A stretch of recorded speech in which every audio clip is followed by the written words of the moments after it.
जाते हैं जब भी बात होती है। सभी एक बार पूछा दीजिए, समय हो गया। नमस्कार, मैं हरपाल दादरवाड़, राजस्थान एकीकृत शिक्षक महासंघ का प्रदेश अध्यक्ष। वैसे जब से मैं सरकारी सेवा में आया हूँ तब से मैं आज तक केवल शिक्षक समाज की बात करता आ रहा हूँ। साथियों, फिर भी जैसे भी समय मिलता है, जैसे भी बात पहुँचती है, मैं हमेशा बेरोजगारों के साथ खड़ा रहता हूँ। जिस भी माध्यम से मुझे उनकी सहायता करनी होती है मैं करता रहता हूँ। चाहे कोई बेरोजगार साथी आर्थिक दृष्टि से कमज़ोर हो, उसका कोचिंग में एडमिशन कराने से लेकर जो भी बात है, जितना बन पड़ता है मैं करता हूँ।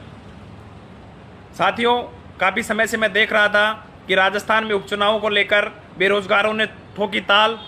मैं बड़ा आशावान था, प्रसन्न था और उम्मीद से भरा हुआ था कि जो ये वर्तमान में कांग्रेस सरकार गैस फैकल्टी मान लो, शिक्षकों के साथ मान लो, चाहे बेरोजगारों के साथ मान लो, जो ये तानाशाही रवैया अपना रखी है, उस तानाशाही का जवाब देने के लिए जिस प्रक्रिया के माध्यम से इनको सत्ता का नशा मिला हुआ है, के माध्यम से इनकी नशा उतारने के लिए बेरोजगार ने ताल ठोकी। उम्मीद थी कि पहले जैसा धोखा फिर नहीं होगा, क्योंकि आज से पहले भी 2 बार उपचुनावों के अंदर कथाकथित बेरोजगार नेता ने उपचुनाव लड़ने की घोषणा की और घोषणा के नाम पर लाखों रुपए बेरोजगारों से लिए गए और अंत में जाकर समझौता किया गया। ये बात मैं 2017 के अंदर प्रेस वार्ता के माध्यम से कह चुका था, जब मुझे प्रेस वार्ता में पूछा गया, और वो आज वास्तव में असली साबित हुई। मुझे अब की बार लगा था कि अब की बार लड़ाई आर पार की होगी, लेकिन आज वही हुआ जिसकी मुझे उम्मीद थी। साथियों, फटाफट मैं पॉइंट टू पॉइंट आपसे बात करना चाहूंगा कि जिस संगठन की आप बात कर रहे हैं उस संगठन का निर्माण कैसे हुआ। आज वास्तव में मेरा दिल बड़ा दुखी है।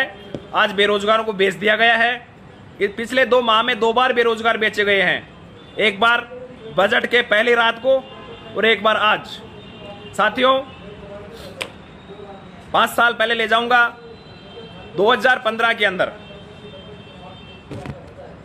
मैं राजस्थान रीढ़ संघर्ष समिति का अध्यक्ष हुआ करता था और कथाकथित बेरोजगारों के नेता श्री उपेंद्र यादव जी बीएसटीसी संघ चलाया करते थे। रीट को लेकर हम आंदोलनरत थे।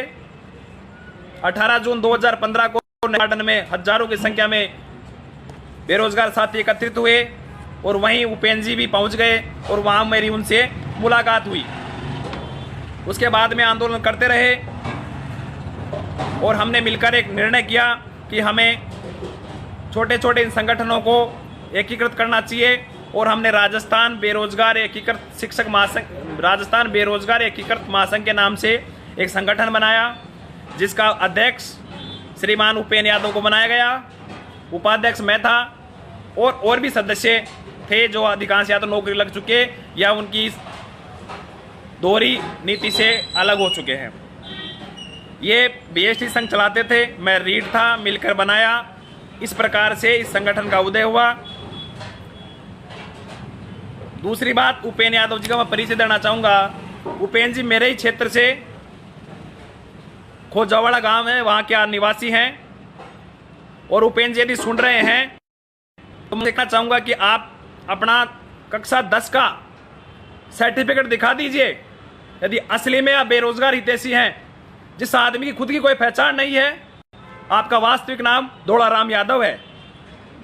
जो आदमी अपनी वास्तविक पहचान से अपने आइडेंटिफाई नहीं कर पाता, कक्षा 10 का सर्टिफिकेट यदि आप सार्वजनिक करते हैं, मुझे बड़ी प्रसन्नता होगी, क्योंकि मुझे अलग अलग माध्यमों से पता चला है कि आपका वास्तविक नाम धोलाराम यादव है। दूसरा, आप अभी तो आपने टर्न ले लिया, आप रीट राट की बात नहीं कर रहे, नहीं आप रीट के लिए बात कर रहे हो। आपने 2011 में बीएसटीसी की थी, क्या आपने आज तक रीट की परीक्षा पास की? आप बेरोजगारों के लिए लड़ रहे हो, क्या आपने बेरोजगारी छुटकारा पाया एक बार? आरटेड रीट आपने पास की? यदि आप आरटेड रीट पास करते तो बेरोजगारों का आपको उनकी वास्तविक कोचिंग करने से लेकर रहने तक का, उनकी पारिवारिक स्थिति का सबको आपको अनुभव होता। लेकिन 2011 से लगातार आप बेरोजगारों के नाम पर राजनीति कर रहे हो, आंदोलन कर रहे हो। जब भी कोई भर्ती आती है, भर्ती का श्रेय लेने के लिए सबसे पहले उपेंद्र यादव आगे आता है। अरे भाई उपेंद्र यादव, क्या हमने ये दिन देखने के लिए संगठन बनाया था? आज मेरे पास में पदाधिकारियों से लेकर, वैसे तो पदाधिकारी कोई है ही नहीं। मुझे आप बता दीजिए, आपके कौन से जिले में कौन सा अध्यक्ष है? आपके अलावा कौन महासचिव है, कौन सा अध्यक्ष है? एक संगठन होता है, उसका एक पदाधिकारी होते हैं, प्रदेश कोर कमेटी होती है। आप कौन सी कोर कमेटी की बात कर रहे हो कि उसने निर्णय ले लिया, आपने नामांकन वापस ले लिया? आपके साथ जब भी नए आंदोलन करते हो, जब नए चार चेहरे दिखाई देते हैं, पहले क्या आपके वो चेहरे कहाँ हैं जब आपने उपचुनाव की पहले घोषणा की थी? आपके साथ लोग क्यों छोड़ के जा रहे हैं? आपसे निवेदन है कि यदि वास्तव में आप बेरोजगार हितैषी हैं, बेरोजगार लिए काम कर रहे हैं, तो सबसे पहले अपने आइडेंटिटी दिखाइए कि आपका वास्तविक नाम क्या है। क्योंकि मैं तो जहां तक जानता उपेंद्र यादव है, लेकिन जो आपने बेरोजगारों की भावनाओं का सौदा किया है, पहले 24 तारीख बजट आने से पहले रात को सौदा किया, रातों रात आपने धरना समाप्त किया। तब लोग पूछ रहे हैं कि भाई साहब आपके एरिया से आता है, इसका नाम ये फलाना है, डिक्लाइन, मुझे नहीं पता। मैं आपको उपेंद्र जी स्पेशल निवेदन करता हूं कि आप कक्षा 10 की मार्कशीट पब्लिक करें, जिससे ये बेरोजगारों का शंका दूर हो। दूसरा, अब लगातार रीट आरटेट फलाना डिग्ला के लिए लड़ रहे हो, यदि आपने आरटेट पास की है तो आप आरटेट की डिग्री भी दिखाइए। मैं डिग्री पूछने वाला नहीं हूं कोई भी, लेकिन ये बेरोजगारों की एक आवाज है, आपकी मांग है। अलग विषय पे बात करूं, सबसे महत्वपूर्ण बात यह है कि जब बेरोजगारों का 22 गोदाम पे धरना चल रहा था, लंबा धरना था, बजट के एक दिन पहले रात में ऐसी कौन सी समस्या पड़ी थी कि आपने धरना समाप्त कर दिया?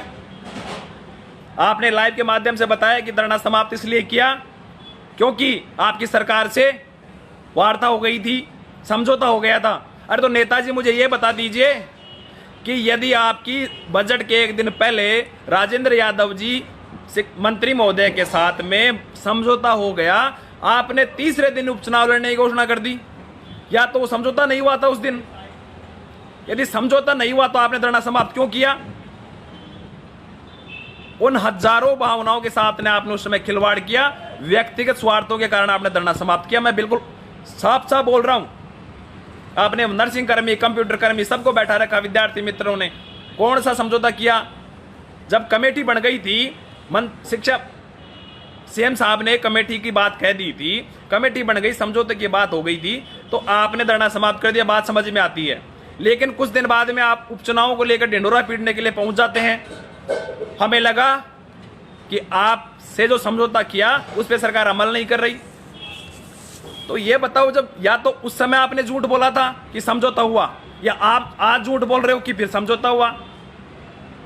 तो मैं आपसे ये जानना चाहता हूं, मैं नहीं, राजस्थान का बेरोजगार ये जानना चाहता है कि उस दिन रात को एनएम वाली जो महिलाएं थी, वो बहनें थी, वो रो रही थी, आपने उनकी भावनाओं को बेचा था? यदि उस समय समझौता हो गया था तो फिर आपको उपचुनाव में जाने की जरूरत कहां की थी? और यदि आप उपचुनाव में गए, आपने उपचुनाव के नाम पर लोगों से पैसा लिया है, लोगों ने आपको पैसा दिया है, वो कोई बुरी बात नहीं है। पैसा लिया जाता है, पैसा दिया भी जाता है, आंदोलन लड़ने के लिए पैसा बहुत जरूरी है। लेकिन जब लोगों को आप पे भरोसा था, लोगों ने आप पे विश्वास दिखाया, तो आप पीछे क्यों उठे?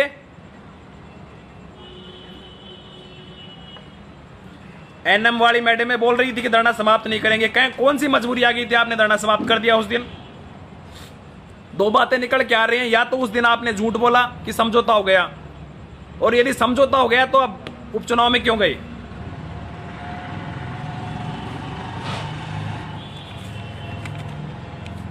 ठीक है, आप उपचुनाव में चले गए, उपचुनाव में जाने के बाद में आपने जोर शोर से प्रचार करता रहे। मेरे पास साथियों को फोन आते थे, मैं उनको बोलता था कि जो पहले उन्होंने किया वही अब करेंगे। लेकिन अब की बार मुझे खुद को उम्मीद थी, क्योंकि बेरोजगार साथी काफी आपके साथ जुट रहे थे। लेकिन बीच बीच में जो आप सब डालते थे कि सरकार हमारी बात मान लेगी तो अभियान रोक देंगे, मुझे तो ये बताओ कि सरकार ने आपकी कौन सी बात मानी? यदि सरकार ने आपकी बात मानी तो उसका लिखित में क्या प्रूफ है? ये कोई फोटो सेशन चल रहा था, आपने सीएम साहब के साथ जाके फोटो खिंचवा के डाल दी कि हमारी बात मान ली? अरे उपेंद्र जी, सीएम साहब के पास फोटो खिंचवाने से ही बात मानी जाती तो मैं चला जाऊं, हजारों बार फोटो खिंचवा लूं। सुबह चलते हैं, कल चलते हैं, परसों चलते हैं, मैं शिक्षकों को लेकर चलता हूं। बेरोजगार वैसे पहुंच जाएंगे, पहुंचते रहते हैं बेरोजगार। तो फोटो खिंचवाने से यदि वार्ता सफल होती है और आपने नामांकन वापस कर लिया, तो दूसरी बात यह है कि आपका जो समझौता हुआ है आज, यदि आप सही हो तो यह समझौता हुआ है उसकी लिखित में कॉपी। इतना बड़ा अभियान था, चुनाव लड़ने की बात थी, आपने नामांकन वापस ले लिया और दूसरे प्रत्याशी का समर्थन की घोषणा कर दी। किस आधार पे कर दी? क्या आपने बेरोजगारों से पूछा कि हम ऐसा कर रहे हैं? लिखित में वो समझौता कहां है जो सरकार के साथ आज आपका समझौता हुआ है? कौन सी भर्तियों को लेकर क्या समझौता हुआ है बताइए आप। आज मैं जाके बैठ जाऊंगा शिक्षा मंत्री जी के पास में कि शिक्षा मंत्री से वार्ता हो गई, ये कौन सी बात होती है? ये नहीं चलेगा। दुख इसलिए हुआ कि राजस्थान के बेरोजगार के साथ मैं जुड़ा हूं, मेरी भावनाएं हैं, क्योंकि मैं भी कल तक बेरोजगार था। ज्यादा समय नहीं हुआ, 3 साल ही हुए हैं मुझे शिक्षक बने हुए। और आज चाहे मेरा परिवार हो, चाहे अन्य साथी हो, वो बेरोजगार हैं। आपने बेरोजगारी का अनुभव नहीं किया। ये बहुत सिस्टमेटिक धंधा बना रखा है बेरोजगारों का। कोई भर्ती लाओ, कोर्ट में ले जाओ, एसएलपी दायर करो, याचिका लगाओ, वो लगाओ, वो लगाओ। आपको मैं एक और बात कहना चाहूंगा। आप पश्चिमी राजस्थान में जिलों में जा रहे थे, आप बोल रहे थे कि मेरे शरीर में जब तक जान है मैं बीएसटीसी वालों को बीएड में शामिल नहीं होने दूंगा। क्या हुआ उपेंद्र जी?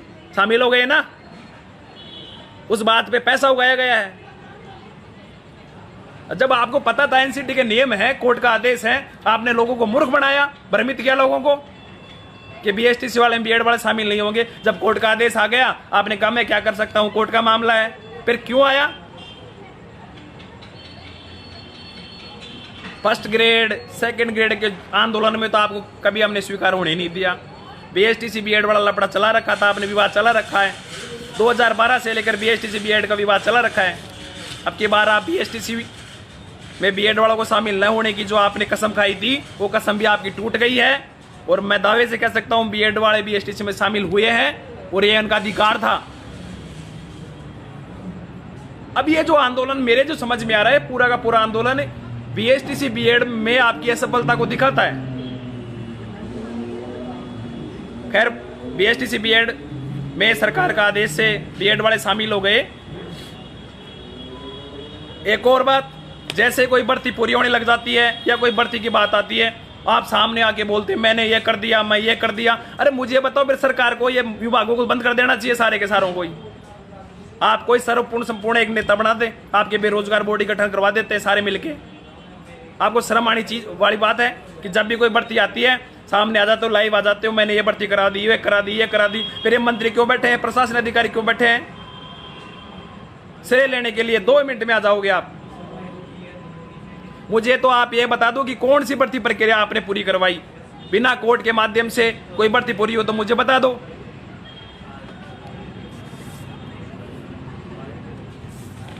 आज वास्तव में बेरोजगार वास्तव में अपने आप को ठगा महसूस कर रहे हैं।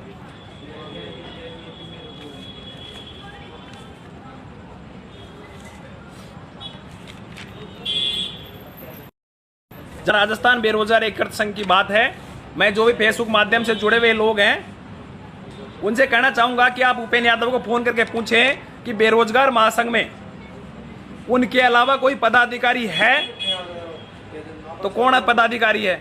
हर आंदोलन में उनके साथ में 4 नए चेहरे दिखाई पड़ते हैं। उनके पुराने चेहरे उनको छोड़ क्यों चले जाते हैं, मुझे ये पूछो। उनके साथ में एक समय सुनील दोराया जी रहा करते थे, आज वो कहां हैं? हर आंदोलन में 4 नए चेहरे साथ लाते हैं, उनके माध्यम से जो भी व्यवस्थाएं करनी होती व्यवस्थाएं कर लेते हैं। उन 4 चेहरों को जब हकीकत पता चलती है वो चेहरे भी छोड़ के चले जाते हैं। पिछले दिनों से आप अपनी बात पे स्टैंड नहीं हो, कभी ट्वीट करते हो, थोड़ी देर बाद भी उस ट्वीट को डिलीट मारते हो। अरे वो कुछ पीपा के करते हो क्या?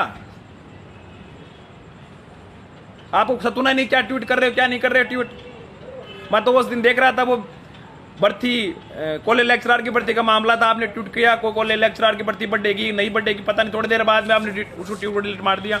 अरे होश में रह के काम किया करो, बेरोजगार आपसे आशा उम्मीद रखते हैं साहब। अब मेरे को यार गालियां देने से कुछ नहीं होगा, उपेंद्र कुछ साथी मेरे को गालियां दे रहे, कुछ नहीं होगा। जब से मैंने ये कहा शाम से कि मैं आज इसकी बात करूंगा, मेरे पास फोन आने लगे, धमकियां देने लग गए। हरपाल दादरवाड़ किसी एक भी बेरोजगार के साथ में कोई अन्याय किया हो तो मुझे बता दीजिए। दुख इसलिए होता है कि आपने आज समझौता किया। यदि आप वो समझौता करने से पहले जो समझौता हुआ है उसको आप उस फोटो की जगह जो आपने छायाचित्र डाला ना गहलोत साहब के साथ में खड़े होके, उस सीएम साहब के साथ में जो फोटो शूट किया, उस फोटो शूट से पहले जो समझौता हुआ आपका, उस समझौते को डाल देते। लेकिन आपने ऐसा नहीं किया। कौन सी मजबूरी थी? अरे फोटो शूट करने से समझौते नहीं होते। कृपया बताते कोई कौन सी भर्ती में क्या क्या बात हुई है हमारी। उपेंद्र जी आपने बहुत गलत किया है और जल्द ही राजस्थान के बेरोजगार अपने आप को ठगा महसूस कर रहे हैं। आपका विकल्प जरूर मिलेगा और यह विकल्प राजस्थान के बेरोजगार खुद देंगे। अब बीएसटीसी बीएड का लफड़ा, देखो फर्स्ट मोटी बात बताता हूँ, फर्स्ट ग्रेड में एग्जाम डेट बढ़ाने को लेकर जितने भी आंदोलन हुए, उस आंदोलन में उपेंद्र यादव कहीं दिखाई नहीं दिया। सेकंड ग्रेड के रिजल्ट निकलवाने के आंदोलन में खुद ने लड़े, उपेंद्र यादव कहीं दिखाई नहीं दिया। सिर्फ रीट की भर्ती है और रीट में भी अब की बार बीएसटीसी बीएड वालों को लड़ाने का खूब प्रयास किया।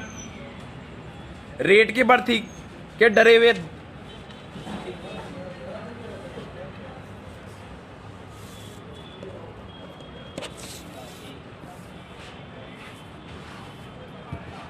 रीट की भर्ती को एग्जाम डेट को लेकर किए हुए ट्वीटों को हमने डिलीट कर दिया। जब आपके पास जानकारी किसी माध्यम से मिलती है तो आपको पुख्ता जानकारी नहीं हो तो बरमत क्यों करते हो आप श्रेय लेने में तो बहुत आगे रह जाते हो 2 ही मिनट में। अब आपकी दुकानदारी बंद हो गई है उपेंद्र यादव जी, बेरोजगार को समझ रहे हैं। मैं आपसे फिर निवेदन कर रहा हूं, बेरोजगार आज भी एक संख्या, एक कैडर है, आपकी और आशा और विश्वास के साथ देखते हैं, लेकिन आप उनके साथ खिलवाड़ ना करें। लास्ट में मैं इतनी बात कहूंगा कि मेरे को धमकी दिलाने से तो कुछ होगा नहीं, कि मेरे को धमकी दिलाने से कुछ होगा। सुनने में आ रहा है कि कई बेरोजगार मेरी बहनें हैं, शिक्षक हैं, जो शिक्षक बेरोजगार हैं, नौकरी लग गई,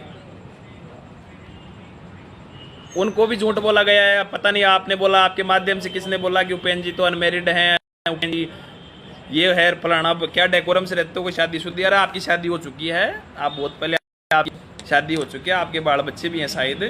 तो जो भी व्यवस्थाएं हैं, आप किसी को गुमराह न करें। ये भी शिकायतें आ रही हैं, उनका भी खंडन करें। कोई पता नहीं पे नाम था, क्या नाम है उस लड़के का, भी वो मास्टर नहीं बन गई अभी वो। तो ये शादीशुदा होकर अनमेरिड का तो खेल करें नहीं, आप शादीशुदा हैं। शायद कोई पारुल नाम की लड़की का कुछ ऐसा चला था, सुनने में आया था। तो कुछ चीजें हैं। पहला, आपका वास्तविक नाम दौड़ाराम यादव है, ऐसा बेरोजगार मानते हैं, तो एक बार आपकी 10वीं की मार्कशीट, आपने आरटेट पास की कि नहीं की, उसका सर्टिफिकेट। 24 तारीख को यदि आपने धरना समाप्त किया उस दिन रात को, यदि उस समय समझौता हो गया था तो फिर उपचुनाव में जाने का ढोंग क्यों किया? और जब उपचुनाव में चले गए, ड्रामा रच ही दिया, तो उस ड्रामे का जो आपने समापन किया, जो समझौता किया, वो समझौता आपको लिखित में दिखाना चाहिए था।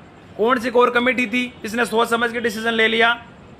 आपके कोर कमेटी का आदमी तो बताओ, क्योंकि आपकी जब भी कोर कमेटी के मैं देखता हूं तो 4 नए चेहरे आपके साथ रहते हैं। तो उपेंद्र जी फिर बोल रहा हूं, ये जो मेरे को गालियां दे रहे हो, कुछ नहीं होने वाला, सुधर जाओ। कुछ दिन पहले भी कोई न्यूज चैनल पे इंटरव्यू आया था, कुछ बेरोजगार नेता बोल रहे थे। तो ये बात है साथियों, जो भी जुड़े हुए हैं, बस आपसे निवेदन है कि उपेंद्र जी को पूछें कि जो लिखित में समझौता हुआ है, उस समझौता की कॉपी डाले कि क्या समझौता हुआ है। जिन भी साथियों ने चुनाव लड़ने के लिए पैसा दिया है वो भी अपना हिसाब लें, क्योंकि आपने चुनाव लड़ने के लिए पैसा दिया है। और जो समझौता हुआ है, उस समझौते के पीछे की क्या कहानी है वो मैं तो आपको बता दूंगा।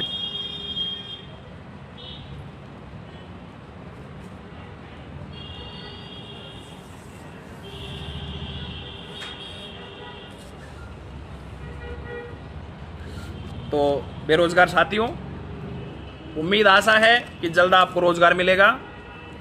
सरकार जो गैस फैकल्टी पे कर रही है उसका हम विरोध करते हैं।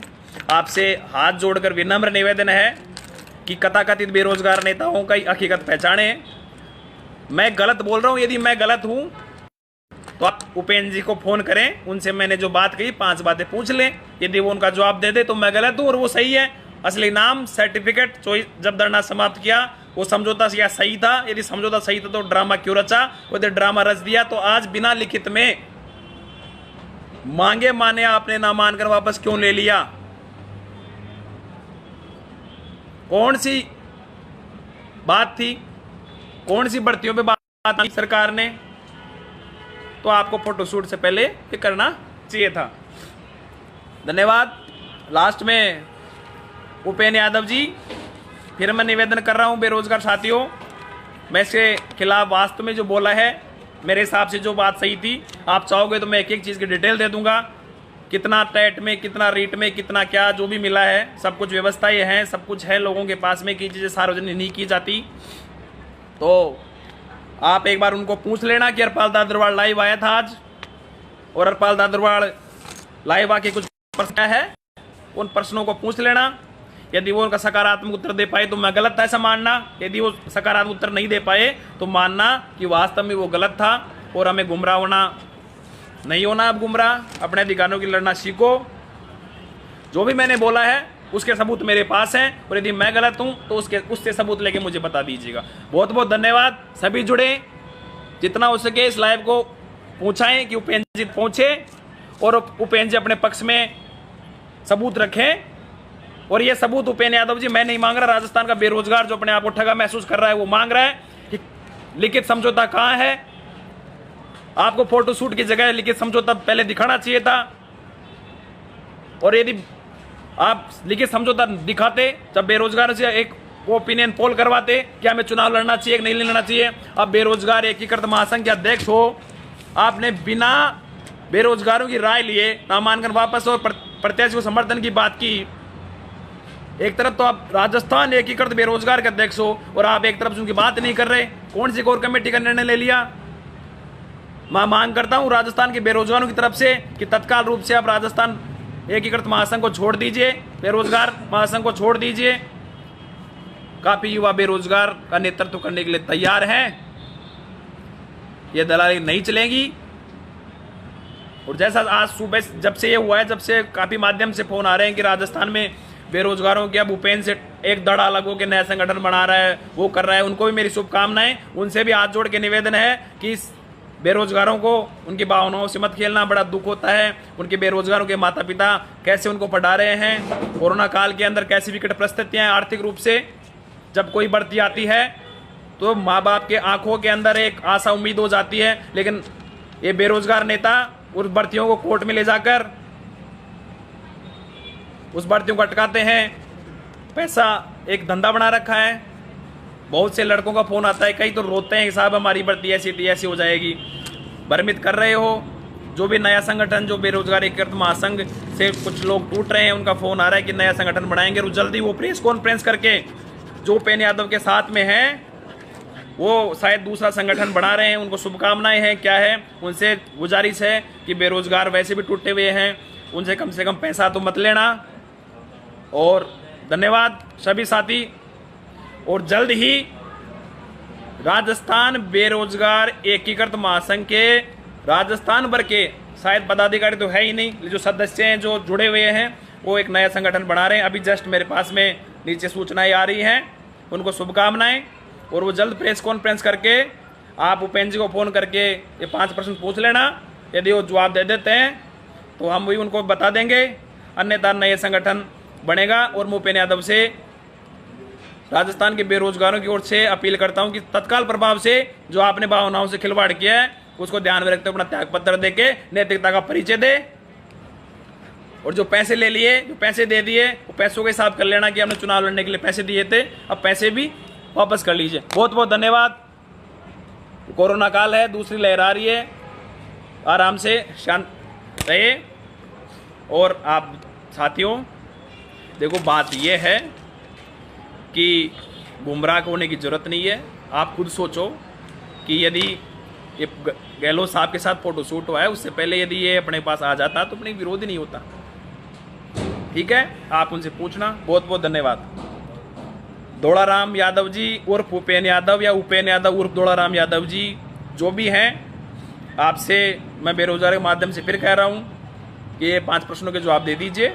आप सही होंगे, हम आपका माल्यार्पण करके स्वागत करेंगे। मैं हरपाल दादरवाल आपका माल्यार्पण करके स्वागत करूंगा। यदि आपने 5 प्रश्नों का जवाब दे दिया, मैं मेरी गलती सार्वजनिक मंच पे मांगूंगा। और यदि आपने 5 प्रश्नों का जवाब नहीं दिया तो आपको राजस्थान के बेरोजगारों में बीच में जाने लायक नहीं छोड़ेंगे। धन्यवाद।